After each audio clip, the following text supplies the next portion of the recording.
아버지 방에 들어오기만 하면 기어의 행동적인 의지는 언제나 냉철한 지성으로 바뀌곤 했다. 그것은 그가 바라는 바는 아니었지만 사람을 움직이게 하는 힘보다는 독재자로서의 인간 자체에 더 많은 관심이 쏠리게 되곤 했다. 클라피크를 잘 알고 있는 아버지에게 그에 관한 이야기를 하고 있노라니까 그 남자의 모습이 조금 전에 자기가 보았을 때보다 훨씬 더 신비스럽게 떠오르는 것이었다. 남작은 제게서 $50를 빌려갔는데요.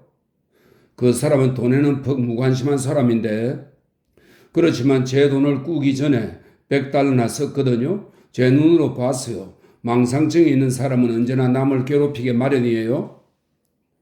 어느 정도까지 클라피크를 이용할 수 있을까? 기호는 그것을 알고 싶었다. 그러나 아버지는 언제나 그랬듯이 클라피크라는 사내가 지니고 있는 가장 본질적인 것 또는 독특한 그 무엇을 찾아내려고 했다.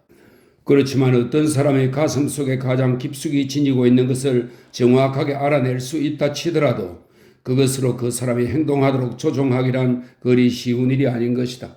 그래도 기호는 지금 그를 이용해서 탈취할 근총을 생각하고 있었다.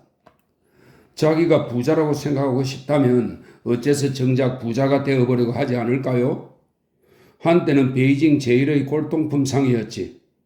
그럼 왜 하룻밤에 가진 돈을 몽땅 털어버리는 그런 짓을 하는 겁니까? 자기가 부자라는 환상을 갖고 싶어서라고 밖에 생각할 수 없지 않아요?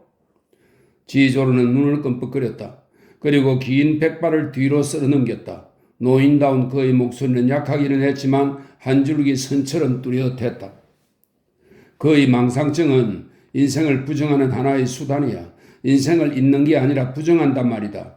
이런 문제에 관해서는 이론을 따져보았자 소용이 없느니라. 그는 애매한 몸짓으로 손을 내밀었다. 그의 폭좁은 몸짓은 좌우 어느 쪽으로도 향하는 법이 없고 늘 곧장 앞으로 향했다. 그의 이러한 동작이 그의 말에 뒤이어 몸짓으로 형용될 때면 무엇인가를 멀리 밀어놓는 것이 아니라 꽉 붙드는 듯한 느낌을 주었다.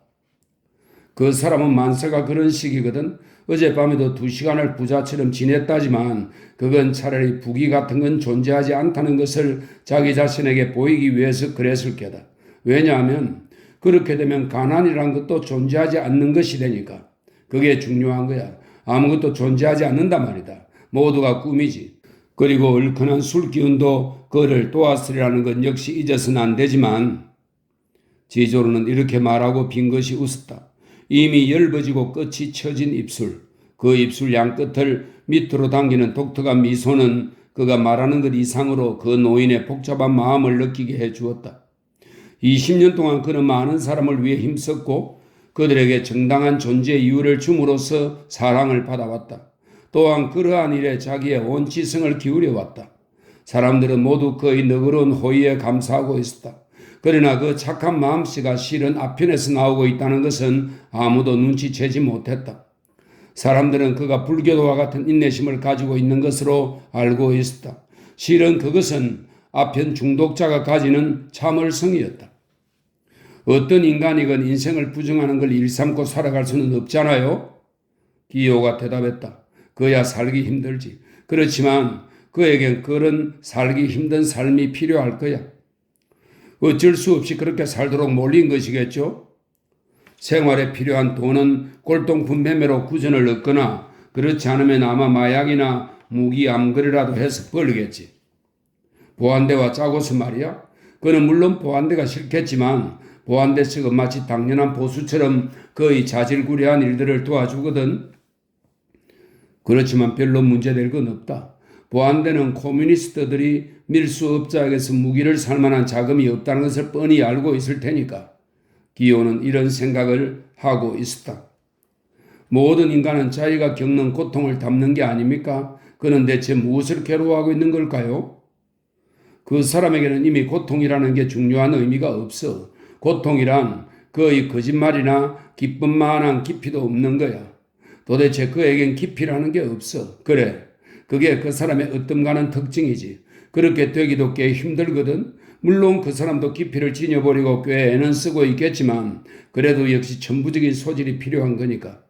어떤 사람과 아주 친한 사이가 아닌 경우에 그 사람의 행동을 미리 짐작하려고 할 때는 그 사람을 머릿속에 그려보는 법이지. 예를 들면 클라피커의 행위도 이렇게 말하고는 금붕 항아리를 가리켰다.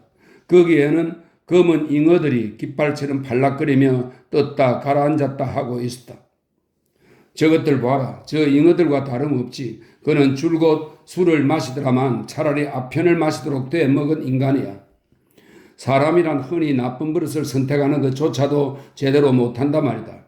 많은 사람이 자기를 건져줄 나쁜 버릇도 찾아내지 못하고 있는 거지. 참 딱한 일이지. 그 사람도 쓸모가 없는 사람은 아니거든. 하지만 그 사람의 생활에 관해서는 넌 별로 흥미가 없을 게다. 그것은 사실이었다. 오늘 밤 그사를 생각하지 않았다면 기요는 자기 자신에 대해서만 생각했을 것이다. 얼마 전 캬바레 블랙캣에 있었을 때처럼 차츰 몸이 훈훈해져 왔다. 그리고 다시 그 레코드 일이 자꾸 머리에 떠오르면서 마치 피로가 풀릴 때 다리께로 노곤하게 번져드는 열을 느끼듯이 그 생각이 피곤한 머리에 엄습해왔다. 그는 레코드를 들으면서 느꼈던 놀라움을 아버지에게 이야기했다. 비밀 지령 이야기는 입 밖에 내지 않고 그저 영국인 가게에서 녹음한 것처럼 이야기했다. 지조르는 왼손으로 모가난 턱을 어루만지며 아들의 이야기에 귀를 기울이고 있었다. 손가락이 마르긴 했지만 퍽 매끈하고 고운 손이었다. 그는 고개를 숙였다. 이마가 꽤 넓게 벗어진 편이었지만 고개를 숙이자 머리카락이 눈 위에까지 흘러내렸다. 그는 머리를 들어 머리카락을 뒤로 넘겼다. 그러나 눈동자는 여전히 흐릿했다.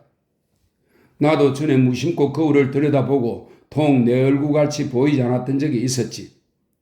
그의 엄지손가락은 마치 추억의 가루를 털어내기라도 하려는 듯이 오른손 손가락들을 조용히 매만지고 있었다.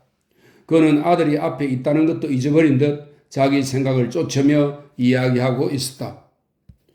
그건 틀림없이 방법의 문제야. 우린 딴 사람의 목소리는 귀로 듣거든? 그럼 자기 목소리는요? 목구멍으로 듣는 거지. 왜냐하면 귀를 막아도 자기 목소리는 들리거든? 아편 역시 귀로 들을 수 없는 하나의 세계지. 기요는 일었었다. 아버지는 그를 쳐다보지도 않았다. 전 곧 다시 나가봐야겠습니다. 클라피크 일에 뭐 내가 도와줄 것은 없니? 아니요, 괜찮아요. 편히 주무세요. 오냐, 다녀오너라. 피로를 풀기 위해 기요는 누워서 기다리고 있었다.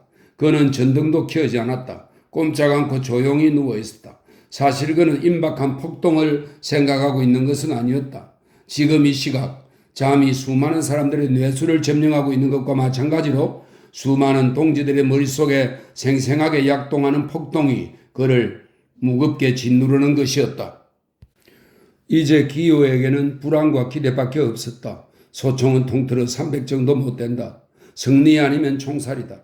지금까지 놈들이 하던 것보다 좀 더 기술이 완벽한 총살이다. 드디어 내일이다. 아니, 이제 곧 시작된다. 무엇보다도 신속해야 한다.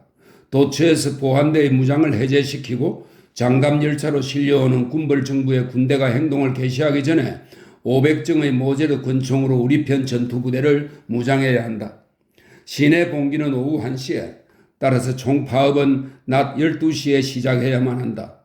그러니 전투부대의 대부분은 아침 5시 전에 무장을 갖추어야 한다. 군벌 정부 보안대도 절반은 굶주리고 있는 형편이니까 결국은 봉기군에 가담하게 될 것이다. 나머지 절반이 문제다. 그는 혁명 세력으로 전환된 중국을 생각했다. 여기서 중국 동포의 위신을 찾아야 한다. 그러면 혁명 세력의 총인구는 무려 6억에 달하는 셈이다. 승리냐 패배냐 어느 편이건 세계의 운명은 오늘 밤 이 근처에서 최후의 결단을 망설이고 있는 것이다. 상하이를 점령한 후 국민당이 지금까지 협력해온 코뮤니스트들을 탄압하는 일만 없다면 그는 후닥닥 일어났다. 안뜰의 문이 열린 것이다. 추억이 다시 떠오르며 불안을 덮어버렸다. 아내일까? 귀를 기울였다. 안뜰의 대문이 닫히는 소리가 들렸다. 안에 메이가 들어왔다. 마치 군복처럼 생긴 푸른 가죽 코트가 안에 걸음거리며 용모에 무척 남성적인 인상을 주었다. 입이 크고 코가 작은 데다 북부 독일 사람답게 광대뼈가 두드러진 얼굴이었다. 곧 시작되나요, 기요? 그래. 메이는 한 중국 병원의 여의사였다.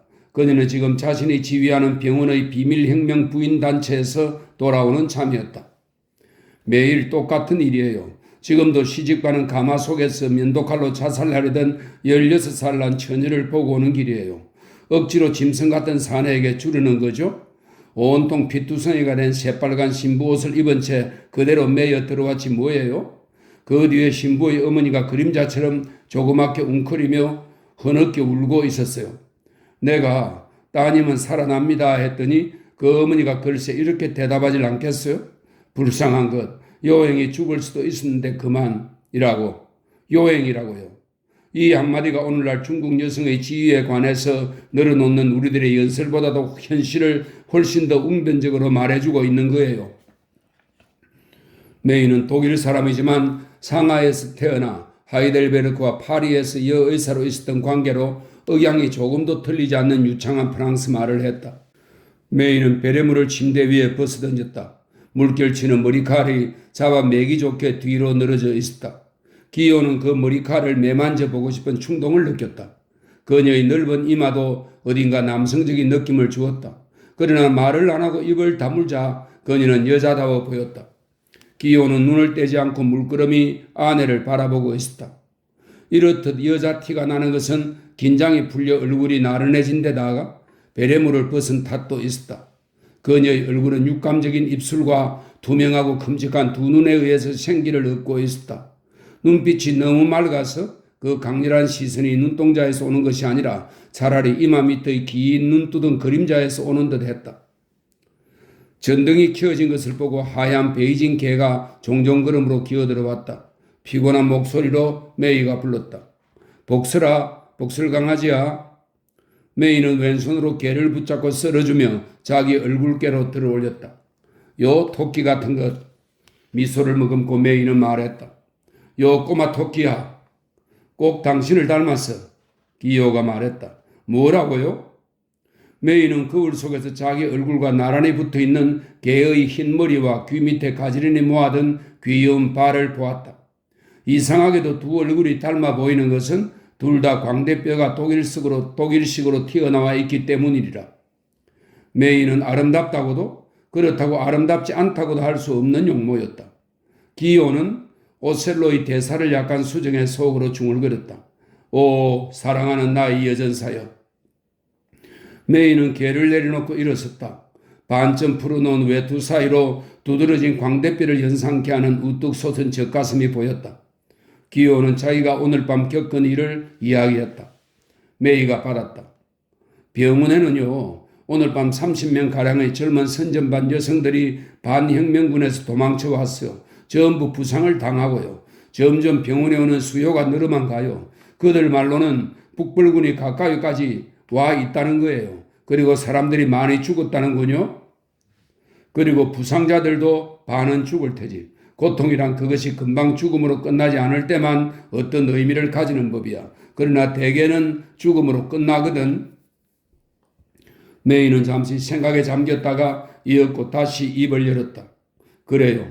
하지만 그건 아마 남자들이 생각하는 것이겠죠. 나로서는, 한 여자로서는 말이에요. 고통이란 이건 좀 이상한 얘기지만 죽음보다도 삶을 생각해 하거든요. 아마 애를 낳는 진통을 연상케 하니까 그럴 테지만 메이는 한동안 생각에 잠겼다가 입을 열었다. 부상자가 늘면 늘수록 폭동이 가까우면 올수록 사람들은 더욱 이성과 동침하고 싶어지는 모양이에요. 그럴 테지. 아마 기분이 좀 나쁘실 테지만 해둘 이야기가 있어요. 그는 팔에 턱을 괴고 반문하는 듯한 눈길로 메이를 바라보았다. 메이는 꽤 총명하고 용기도 있는 여자였지만 때로는 어딘가 어색할 때도 있었다. 저 오늘 오후에 랑글랑과 동침했어요. 기호는 어깨를 으쓱해 보였다. 마치 그야 당신 문제지 나야 무슨 상관이 있어? 하는 듯이. 그러나 그의 몸짓과 긴장한 표정은 그런 무관심한 채하는 어깨짓과는 그다지 어울리지 않았다. 메이는 아주 맥이 풀린 듯 그의 얼굴을 지그시 바라보고 있었다. 바로 머리 위에서 떨어지는 불빛을 받아 광대뼈가 더욱 두드러져 보였다. 그도 메이의 눈을 바라보고 있었다. 메이의 눈은 그림자에 가려 표정을 알 수가 없었다. 그는 아무 말도 하지 않았다. 아내의 육감적인 얼굴 표정은 그늘진 눈과 약간 두툼하게 부푼 입술이 얼굴의 다른 표정과 뚜렷이 대조를 이루어 여자다움을 풍기는 데서 오는 것이 아닐까? 그는 이런 생각을 하고 있었다. 메이는 침대에 걸터앉아 기어의 손을 잡았다. 그는 순간 손을 빼려다가 내버려 두었다. 메이는 그의 이러한 동료를 눈치챘다. 제 얘기 때문에 괴로우시죠? 지금껏 말해오지 않았어? 당신은 당신 마음대로라고. 너무 캐묻지 말아줘. 그는 입맛이 쓴 듯 이렇게 말했다. 개가 침대 위로 뛰어 올라왔다. 그는 마치 개를 쓰다듬어 주려는 듯이 메이에게서 손을 뺐다. 당신은 자유로운 몸이야. 그 밖의 것은 대수롭지 않은 일이야. 그는 혼자 중얼거리듯 되풀이했다. 하지만 전 당신한테 그걸 말하지 않을 수 없었어요. 저 자신을 위해서도요. 알겠어. 메이가 그에게 말해야만 했다는 것은 그들 부부 중에 어느 누구에게도 문제가 되는 것이 아니었다. 내가 이렇게 누워있고 아내가 저렇게 침대 위에 앉아있는 것은 마치 아내에게 간호라도 받고 있는 환자꼴이다. 그는 갑자기 벌떡 일어나고 싶어졌다. 그러나 무엇을 하려고 일어난단 말인가? 모든 것이 그렇게도 공허한데. 그래도 그는 여전히 아내의 얼굴을 바라보고 있었다. 아내가 자기를 고통스럽게 할 수도 있다는 사실을 새삼스레 깨달았던 것이다. 그러나 몇 달 전부터 메이의 얼굴을 바라보건 말건 이미 메이라는 여자를 보는 것은 아니었다. 때때로 그 어떤 표정들을 포착했을 뿐 그들을 마치 애들처럼 서로 뭉치게 하던 그 경련적인 사랑의 도취, 삶과 죽음에 관한 그들의 공통적인 견해, 그리고 둘 사이의 육체적인 결합 등 이 모든 것도 우리들의 눈동자가 충만하게 즐겨온 모습들을 결국은 퇴색시켜 버리는 저 숙명 앞에서는 정녕 허무할 뿐이 아닌가. 사실은 생각하는 것보다는 내가 메이를 덜 사랑하고 있는 게 아닐까 하고 그는 생각했다. 아니, 그럴 일이 없다. 지금 이 순간에도 만약 그녀가 죽는다면 자기는 희망을 품고 정의를 위해 일할 수가 없으리라. 일한다 하더라도 자기도 역시 죽은 사람처럼 오직 절망 속을 헤매며 일할 수밖에 없으리라는 것을 기호는 너무나 잘 알고 있었다. 그러나 마치 안개 속이나 땅 속에 파묻히듯이 그들의 공동생활 밑바닥에 파묻힌 이 사랑하는 얼굴이 차츰 퇴색해버리는 것을 이겨낼 도리가 없었다. 그는 사랑하는 처가 몇 달 동안 중풍을 앓아 아주 의식을 잃어버린 한 친구를 생각했다. 지금 기호는 꼭 그 친구의 경우처럼 마치 자기 눈앞에서 메이가 죽어가는 모습을 보는 것만 같았고 잿빛 하늘로 녹아들어가는 구름처럼 그의 행복한 생활이 어처구니 없이 꺼져버리는 것을 보고 있는 것만 같았다. 마치 자기 아내가 2번 죽은 것 같은 생각이 들었다. 한 번은 시간의 흐름으로 또 한 번은 조금 전에 자기에게 한 고백으로. 메이가 일어나 창가로 갔다. 피로하기는 했으나 단정한 걸음걸이였다. 그가 침묵하고 있기에 메이는 불만과 감상적인 수치심이 뒤섞인 심정으로 다시는 그 이야기를 꺼내지 않기로 작정했다. 그리고 그 문제를 피하고 싶은 나머지 아무 이야기라도 꺼내서 자기 예정을 표현해버리고 애썼다. 그러나 메이는 두 사람 다 그 생각에서 벗어날 수 없으리라는 것을 느끼고 있었다. 그래서 메이는 본능적으로 남편이 좋아하는 자연에서 구원을 찾았다. 마침 창 앞에선 사물의 나무 한 그루에는 밤사이에 잎이 피어 있었다. 방 안의 불빛은 어둠 속에 조그맣게 오므리고 있는 그 연한 초록빛 잎들을 비추어주고 있었다. 낮에는 잎사귀를 감추고 있더니 아무도 보는 사람 없는 밤이 되니까 살며시 잎을 내 보이고 있군요.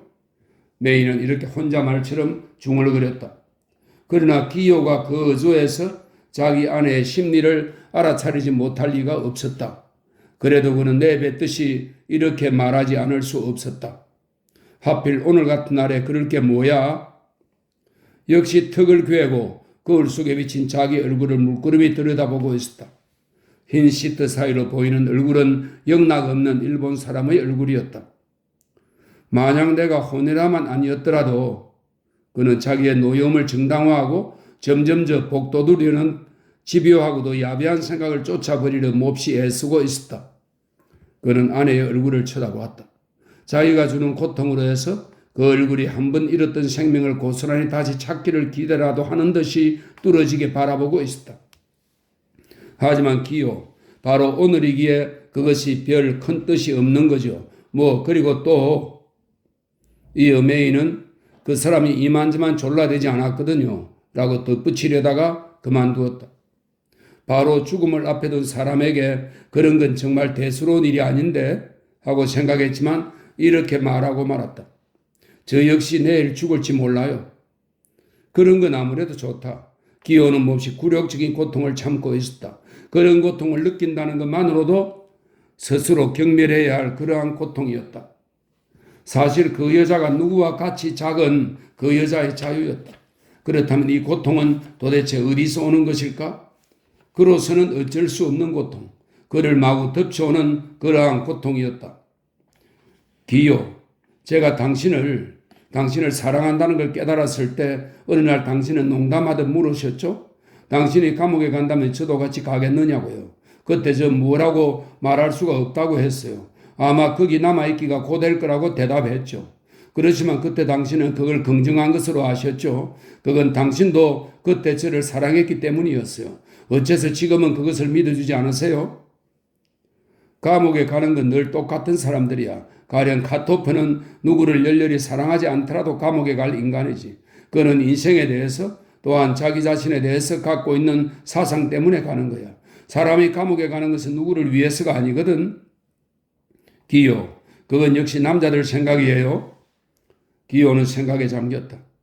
그러나 그렇게 사상을 위해서는 감옥이라도 가는 사람을 사랑하고 또한 그런 사람에게 사랑을 받는다는 것. 사랑에서 그 이상 무엇을 바라겠는가 말이야. 그 이상의 설명을 요구하는 건 어리석은 일이야. 비록 그들이 그들의 윤리를 위해서 사랑을 한다 치더라도 말이야. 윤리 때문이 아니에요. 전 도저히 윤리에 의해서 사랑할 수는 없을 것 같아요. 메이가 천천히 말했다. 그렇지만 그러한 당신의 사랑도 그 자식하고 자는 것을 막지 못했어. 당신 말 맞다나 나를 괴롭힐 거라는 것을 뻔히 알면서도 말이야. 기요 역시 천천히 말했다. 기요, 좀 묘한 이야기지만요. 사실을 말하겠어요. 조금 전까지만 해도 이런 일쯤은 당신에게 아무렇지도 않을 거라고 생각했어요. 아마 그렇게 생각하는 편이 제겐 훨씬 마음 편할 테니까요. 너무 죽음 가까이에 있으니까 제가 이때까지 언제나 보아온 건 남들의 죽음이지만 막상 그 죽음이 절박하게 느껴지니까 사랑 같은 것과는 아무런 관계도 없는 욕구를 자꾸 느끼게 돼요. 그렇지만 질투심은 어쩔 수 없었다. 메이에게서 풍겨오는 성적인 욕망이 애정의 뿌리를 받고 있는 만큼 그 질투심은 더욱 마음을 어지럽히는 것이었다. 그는 여전히 턱을 괜 채 눈을 지그시 감고 애써 메이의 심정을 이해해 보려고 했다. 그건 서글픈 노력이었다. 메이의 가쁜 숨소리와 개가 발톱을 긁는 소리밖에 들리지 않았다. 그의 아픔은 무엇보다도 메이와 잔 사내가 그러나 나는 이 사내를 메이의 정부라고는 부를 수 없다. 그 사내가 메이를 경멸했으리라는 생각에서 오는 것이었다. 그 사내는 메이의 오랜 친구 중의 한 사람이었다. 기요는 그와는 거의 안면이 없었다. 다만 대개 모든 남자들이 마음속에 있는 여자를 싫어하게 되는 감정만은 그도 알고 있었다. 그 녀석은 메이와 자고 나서 이 바람둥이야 하고 생각했을 것이다. 이런 생각을 하면 그 녀석을 때려 죽이고 싶어진다. 그러나 사람이라는 건 남이 추측하는 바를 제 멋대로 상상하면서 질투를 하는 게 아닐까? 서글픈 인간성. 메이로서는 육체관계가 결코 무엇을 약속하는 것은 아니었다. 그 사내도 그 점을 알고 있는 자여야만 한다. 그 녀석이 메이와 잤다. 그래도 좋다. 단 그것으로 메이를 완전히 소유한 것으로는 꿈에도 생각하지 말라는 것이다. 나도 참 한심스럽군. 그러나 그의 힘으로도 어쩔 수 없는 일이며 또한 그건 본질적인 일도 아니었다. 그도 그것을 알고 있었다. 중요한 것, 그의 마음 구석구석까지 뒤숭숭하게 만드는 것은 그가 아내에게서 벼랑간 떨어져 나가는 듯 둘 사이에 어떤 거리를 느끼는 것이었다. 그것은 정오 때문도 아니며 마음속에 정오가 전혀 없는 것도 아니지만 또한 질투 때문도 아니었다. 어쩌면 질투라는 게 바로 이런 것이 아닐까. 시간이나 죽음과 마찬가지의 파괴력을 가진 알 수 없는 감정 때문이었다. 어쨌든 이미 그는 이전의 자기 아내를 다시는 찾아볼 수 없게 된 것이다. 그는 다시 눈을 떴다. 눈앞에 있는 이 낯익은 건강한 육신, 저 한가로운 옆모습. 관자놀이에서 넓적한 이마와 광대뼈 사이로 길게 째진 한쪽 눈. 대체 저게 어떤 인간이란 말이냐? 방금 어떤 사내하고 자고 온 여잔가? 그러나 또한 내 나약함과 고통, 그리고 내 초조함을 참고 견뎌온 여자. 나와 함께 이때까지 부상자를 돌봐준 여자. 죽은 내 동지들 옆에서 나와 함께 밤을 새워온 여자가 아닌가? 그 여자의 달콤한 음성은 아직도 사라지지 않고 방 안에 감돌고 있다. 사람은 자기가 원하는 바를 잊지 않는 법이다. 그러나 이 육체는 눈에 익은 것이 갑자기 변모했을 때 느끼는 그 비통한 신비감을 벙어리나 장님, 미치광이를 대할 때 흔히 느끼는 그러한 신비감을 되찾게 되었다. 그리고 그녀는 여자다. 사내의 족속은 아니다. 전혀 다른 그 무엇. 메이는 완전히 그에게서 동떨어져 있었다. 아마도 그렇기 때문이리라. 불현듯 그 여자와의 강렬한 접촉을 요구하는 이 충동. 비록 그것이 오싹 소름 끼치는 공포든 고함이든 또는 두들겨 패는 것이든 상관할 것 없었다. 어쨌든 뼈가 으스러질 듯한 접촉을 요구하는 미칠 듯한 충동에 벌컥 속이 뒤집힐 지경이었다. 그는 일어섰다. 메이 곁으로 다가갔다. 그는 지금 자기가 발작 상태에 빠져 있다는 것, 내일이면 아마 지금의 기분 같은 것은 전혀 알 수 없게 되리라는 것을 알고 있었다. 그러나 지금 이 순간은 흡사 죽음의 심령과 대면하듯 그 여자 앞에 딱 버티고 서 있는 것이다. 본능이 마치 죽음의 심년으로 이끌어가듯이 그 여자에게로 그를 떼밀었다. 떠나가려는 것을 손으로 만지고 달래며 꼭 붙들고 매달려야 한다. 메이는 두어 걸음쯤 자기 앞에 서 있는 그를 얼마나 안타깝게 바라보고 있는가. 이때 홀연 자기가 무엇을 원하고 있는가를 알려주는 계시 같은 것이 마치 번갯불처럼 그의 머리를 스쳤다. 메이와 함께 자자. 이 여자를 하마터면 송두리째 잃어버릴 뻔한 이 현기증을 피해 그녀의 육체 속으로 숨어버리자. 있는 힘을 다해 서로를 꽉 껴안을 때만은 서로를 이해한다는 것 따위는 문제가 아니었다. 갑자기 메이가 몸을 돌렸다. 벨이 울렸기 때문이다. 카토프가 오기엔 너무 일렀다. 폭동계획이 발각되었나?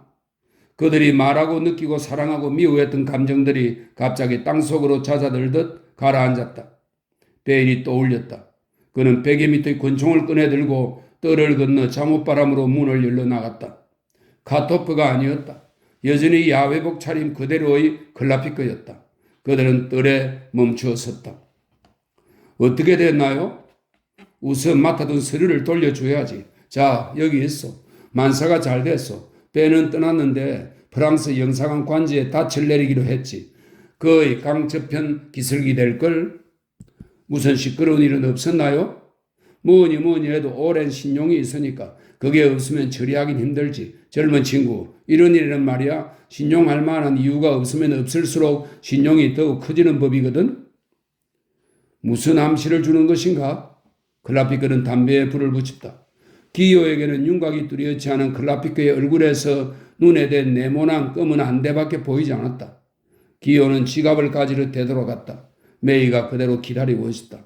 돈을 가지고 다시 그에게로 가서 약속한 구전을 주었다. 남작은 돈을 세어보지도 않고 똘똘 말아 포켓 속에 집어넣었다. 호의를 베풀면 행운이 오게 마련이지. 아, 착한 친구. 오늘 밤 내가 한 일은 참 희한하군. 남에게 베풀어 주는 것으로 시작해서 돈벌이로 끝났으니 가만. 이어 집게 손가락을 떨며 기요의 귓전에다 대고 속삭였다. 팡토마. 이 팡토마는 프랑스 탐정 소설에 나오는 총명한 범죄자입니다. 팡토마 씨가 자네에게 문안드리더군. 그러고는 휙 돌아서 나가버렸다. 기요는 행여그가 되돌아올까봐 두려운 듯 그의 야외복이 하얀 담벼락을 끼고 흔들거리며 사라지는 것을 바라보고 서 있었다. 저런 꼴을 하고 정말로 팡토마스 같군? 눈치챘을까? 아니면 추측일까? 또는 아니 이런 망상으로 시간을 보낼 때가 아니다. 기침 소리가 들렸다. 기다리고 있었기 때문에 그가 누구인지 곧 알아볼 수 있었다. 카토프다. 오늘 밤은 누구나 다 서두르고 있다. 기요는 카토프의 작업복을 눈으로 보는 것보다도 더 뚜렷이 머릿속에 그릴 수 있었다. 그 작업복 위에는 하늘을 향한 들창포가 있고 기요는 그가 손을 흔드는 것을 느꼈다. 기요는 그쪽으로 걸어갔다. 어때? 기요가 물었다. 조금 전에 클라피크에게 물었던 것처럼. 됐어. 그런데 배는? 프랑스 영사관 맞은편이야. 부두에서는 뚝 떨어진 곳이지. 지금부터 30분 후에 보트와 동지들은 거기서 400m쯤 떨어진 곳에 있어. 자, 가볼까? 복장은 걱정 없어. 그 친구들은 절대로 준비되어 있어. 그는 집으로 들어갔다. 곧 옷을 입었다. 바지, 재킷, 고무창을 댄 운동화. 아마 기어 올라가야 할 것이다. 준비는 다 됐다. 메이가 입술을 내밀었다. 기어의 마음은 그녀에게 키스를 하고 싶었다. 그렇지만 그의 입술이 거부했다. 마치 입술만은 자기 주장을 고집해 먼저의 한을 그대로 품고 있다는 듯이. 그러나 결국 그는 키스를 해주었다. 어색한 키스였다. 메이는 어색하게 눈을 내리뜨고 서글픈 표정으로 그를 쳐다보았다. 그림자 짙은 그녀의 눈동자는 얼굴 그늘이 두드러지자 아주 가련한 표정을 띄었다. 그는 방을 나섰다. 그는 또다시 카토프와 나란히 걷고 있었다. 그러나 그의 마음은 아직 메이에게서 벗어나지를 못하고 있었다. 조금 전 메이는 마치 미치광이나 장님 같았지. 내가 알고 있던 메이는 아니야. 나는 오직 내가 사랑하는 정도밖에는 메이를 알지 못하며 그것도 내가 메이를 사랑하는 방법 안에서만 알고 있는 것이다. 아버지는 곧잘 이런 말씀을 하셨지. 어떤 사람을 자기 것으로 만든데도 결국 자기가 그 사람을 변화시킬 수 있는 부분밖에 소유할 수 없는 법이라고. 그러면 그 다음은? 그는 자기 자신의 마음속으로 자꾸만 가라앉아 갔다. 마치 그들이 지금 어두워지는 골목 안으로 들어가듯이. 그 골목길에는 전주의 절연체조차 번들거리지 않았다. 그는 다시 고뇌에 사로잡혔다. 레코드 일이 다시 생각났다. 남의 소리는 귀로 듣고 자기 소리는 목구멍으로 듣는다라고? 그렇다. 자기 생명도 목구멍으로 듣는 것이다. 그렇지만 남의 생명은 무엇보다도 우선 고독이 있다. 고독은 수없이 많은 인간들의 배후에 엄연히 존재하고 있다. 마치 희망과 정으로 가득 찬 황량한 이 도시를 뒤덮고 있는 짙고 추악한 어둠 뒤에 보다 커다란 태초의 어둠이 있듯이. 그러나 나라는 존재는 나 자신에 대해서, 내 목구멍에 대해서 도대체 무엇이란 말인가? 그것은 일종의 절대적인 긍정이다. 미치광이의 긍정이다. 다른 무엇보다 훨씬 강렬한 긍정이다. 그러나 남들에게 나라는 존재는 결국 내가 행동한 것을 가리키는 것이다. 그러나 메이 한 사람에게만은 기호라는 존재는 그가 해온 행위가 아니었다. 오직 기호에게만은 메이라는 여자는 메이의 과거 이력과는 전혀 다른 것이었다. 애정에 의해서 사람들의 고독을 잊게 해주는 포옹은 결코 인간에게 구원을 베풀어 주는 것은 아니다. 그것은 미치광이에게, 비길 데 없는 괴물에게 구원을 베풀어 주는 것이다. 무엇보다도 소중한 그 괴물 말이다. 모든 인간이 자기 자신에게는 자기가 괴물이며 저마다 자기 가슴 속으로 파고들 때는 헤아릴 수 없는 괴물인 것이다. 기요의 어머니가 죽은 뒤로는 메이만이 그를 기요 지조르라는 사람으로 보지 않는 유일한 일심동체의 공모자였다. 완전히 동의를 얻고 정복하고 선택한 공모자. 이런 생각이 머리를 스쳤다. 그는 어둠이 유달리 자신과 빈틈없이 조화되는 것처럼 느꼈다. 마치 그의 생각은 이미 밝은 빛과는 어울리지 않게 되어 있다는 듯이. 세상 사람들은 나의 동지가 아니다. 그들은 나를 주시하는 자들, 나를 판결하는 자들이다. 내 동지는 나를 주시하지 않고 나를 사랑해주는 사람이다. 어떤 일이 있건 나를 사랑해주는 사람이다. 내가 실패하더라도, 비열한 짓을 하더라도, 또는 배반하더라도 그 모든 것에도 불구하고 나를 사랑해주는 사람이다. 내가 한 일을, 또는 앞으로 내가 할 일을 사랑하는 게 아니라 바로 나를 사랑해주는 사람이다. 내가 나 자신을 사랑하는 것만큼 나를 사랑해주는 사람이다. 같이 죽을 수 있을 만큼 사랑해주는. 나는 오직 메이와 함께 비록 그것이 상처뿐일지라도 그 사랑을 나누어 가지고 있는 것이다. 죽을지도 모르는 병든 자식을 지키고 앉아있는 부모들처럼. 그것은 결코 행복은 아니다. 그것은 어둠과 일치하는 점이 있는 원초적인 것이다. 그것이 그 육체 속에 뜨거운 그 무엇을 불끈 치솟게 했다. 그 뜨거운 것은 언제나 뺨에 뺨을 대는 움직이지 않는 포옹 속에서 끝나곤 했다. 오직 그것만이 자기 속에 들어있는 것이며 그것만이 죽음에 견줄 만큼 강렬한 것이다. 지붕 위에는 벌써 자기 부스에 자리 잡은 사람들의 그림자가 보였다. 새벽 4시. 지조로는 체엔이 자기 이름을 썼다가 아무렇게나 찢어버린 종이 조각을 실내복 주머니 속에 넣었다. 그는 옛 제자를 어서 만나고 싶었다. 그의 시선은 지금 자기 앞에 있는 상대 쪽으로 다시 돌아왔다. 인도 회사의 관원 같은 머리에 내리다지 옷을 입은 늙은 중국인이었다. 그 노인은 집게 손가락을 들고 젠걸음으로 문 쪽으로 가면서 영어로 짓거리고 있었다. 여성의 절대 복종, 축첩제도, 기녀제도 등이 존재하는 것은 좋은 일입니다. 저는 앞으로도 저의 논문을 계속 출판할 작정입니다. 이 훌륭한 그림들이 그는 마치 추파라도 던지듯 얼굴을 움직이지 않고 눈으로 푸른 봉황 그림을 가리켰다. 이 훌륭한 그림들이 당신이나 제가 자랑하는 이러한 예술품이 남아있다는 것도 따지고 보면 우리 조상들이 그러한 생각을 품고 있었기 때문이지요. 여자가 남자에게 복종한다. 그것은 바로 남자가 나라에 복종하는 것과 같습니다. 그런데 남자에게 봉사하는 건 나라에 봉사하는 것보다는 훨씬 수월한 일이거든요. 우리는 과연 우리 자신을 위해서 살고 있을까요? 아닙니다. 우리는 아무것도 아니죠. 우리는 나라를 위해 여러 세기를 통해 세워진 죽은 사람들의 질서를 위해서 살고 있는 겁니다. 이 자가 이쯤하고 그만 갈 것인가? 이 사내는 오늘날 같은 세상에서도 아직 자기 과거에만 한사코 매달려 있다. 청동 제기에 녹이 슬듯 빗자국에 젖어가는 중국을 앞에 두고도 미치광이의 환상을 품고 있는 것이다. 질서라고? 역사의 배경에는 수놓은 옷을 입은 채 움직이지 않는 무수한 해골들이 있다. 그 앞에는 새 세대의 체인이 있다. 20만의 제사 공장 노동자가 있고 헤아릴 수 없이 많은 품팔이꾼들이 있다. 여성의 복종이라고? 메이는 매일 밤 약혼한 처녀들이 자살한 이야기를 들고 돌아오는 판이 아닌가. 노인은 마침내 머리와 어깨를 꾸벅하며 인사를 하고는 집게 손가락을 들어 질서죠 지조로 선생님 하고는 나가버렸다. 문 닫히는 소리가 들려오기가 무섭게 지조리는 체인을 불렀다. 그를 데리고 봉황색 그림이 있는 방으로 돌아왔다. 체인은 방 안을 왔다 갔다 하고 있었다. 대개는 바로 지조로 앞을 오가고 있었다.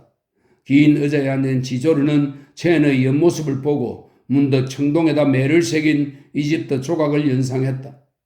기요가 꼭 닮았으니까 라며 체인에 대한 우정의 표시로 그 복제 사진 한 장을 보존해 둔 일이 있었다.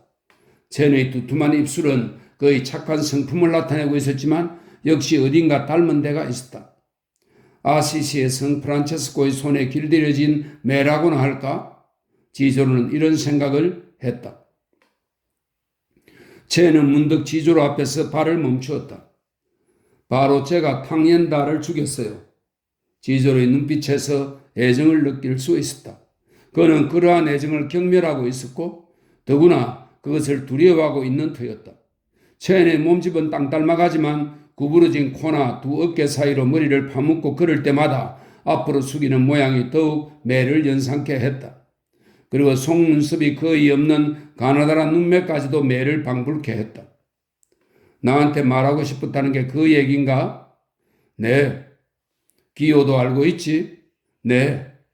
지조로는 조용히 생각에 잠겼다. 그는 어떤 편견에 의해 대답하고 싶지는 않았다. 그러니 결국 체의 행동을 시인할 수밖에 없었다. 그렇지만 묵인하기에는 약간의 고통이 있었다. 나도 늙었군. 문득 이런 생각이 들었다. 체는 걸음을 멈추었다. 전 몹시 고독합니다. 이었고 그는 지조로의 얼굴을 똑바로 쳐다보며 말했다. 지조로는 당황했다. 체이 자기에게 매달리는 것은 놀라운 일이 아니었다. 그는 몇 해 동안 중국 사람들이 말하는 스승이었다. 즉 아버지보다는 조금 아래고 어머니보다는 높은 분이 스승이다. 부모가 죽은 뒤로 지조로는 체인이 필요로 하는 유일한 사람이 되었다. 그런데 지조로가 알 수 없는 것은 오늘 밤 체인이 분명히 자기 동지들과 만났을 텐데도 기호도 방금 만나보았다니까. 그들과는 전혀 다른 세계의 사람처럼 보인다는 점이다. 그럼 딴 사람들은? 그는 물어보았다. 죽음기 가게 뒷방에서 램프가 흔들림에 따라 어둠 속에서 사라졌다가는 나타나곤 하던 그들의 모습이 다시 체인의 눈앞에 떠올랐다. 귀뚜라미가 울고 있었다. 그들은 몰라요. 자네가 한 것을 말이지? 아닙니다. 그것은 그들도 알고 있어요. 그러나 그건 아무것도 아니죠. 그는 다시 입을 다물었다. 지조리는 그 이상 캐묻지 않기로 했다. 결국 체인이 다시 말을 이었다. 제가 난생 처음으로 해본 일이라는 걸 말입니다. 지조르는 문득 자기도 알듯한 기분이 들었다. 체인도 그 낌새를 알아챘다. 아니죠. 선생님은 모르실 거예요. 체인은 프랑스 말을 할 때 비모음한 음질로 된 말에는 유달리 후음의 억양을 붙여 발음하곤 했다. 기요에게서 자연이 배운 특수 어법과 함께 그러한 발음을 뒤섞어 쓰기 때문에 이상하게 들리기도 했다. 그는 오른팔을 본능적으로 빳빳이 펴서 허리에 착 붙이고 있었다. 스프링이 달린 침대에서 단도에 찔리며 튀어오르던 잠든 사내의 그 탄력 있는 반응이 또 한 번 그대로 팔에 되살아왔다. 그것은 별로 대단치 않은 일이었다. 필요하다면 얼마든지 또 해치울 테다. 그러나 우선 휴식처를 가지고 싶었다. 지조로 노인은 아무리 설명이 필요 없는 이런 깊은 애정을 오직 기요에게만 쏟고 있었다. 체인도 그것을 잘 알고 있었다. 그러나 자기 심정을 어떻게 설명할 수 있을 것인가? 선생님은 지금까지 사람을 죽여본 경험이 없으시겠죠? 물론 체인도 그것이 물어볼 필요조차 없는 일인 줄 뻔히 알고 있었지만 그러나 오늘은 그러한 명백한 일조차 믿을 수가 없었다. 체인은 문득 지조로에게 무엇인가 모자라는 것이 있는 듯한 생각이 들었다. 그는 다시 눈을 들었다. 지조로는 그를 아래 위로 훑어보고 있었다. 훑어보며 머리를 뒤로 젖히는 바람에 노인의 백발이 한층 더 길게 되었다. 노인에게는 그가 통 손짓을 하지 않는 것이 수상한 모양이었다. 그 상처에 대해서는 지조로에게 한마디도 하지 않고 있었다. 상처가 아픈 게 아니라 병원에 다니는 동지가 소독하고 붕대를 감아주었다. 아픈 게 아니라 그저 불편할 뿐이었다. 무엇인가 생각에 잠길 때 언제나는 습관이어서 이번에도 지조로는 손가락 새로 담배를 마는 듯한 손짓을 했다. 아마도 말머리만 꺼내고 지조로는 그대로 멈추고 말았다. 그의 맑은 눈동자는 머리를 말끔히 밀어버린 삭발성 같은 얼굴 속에서 움직이지 않고 한 점을 응시하고 있었다.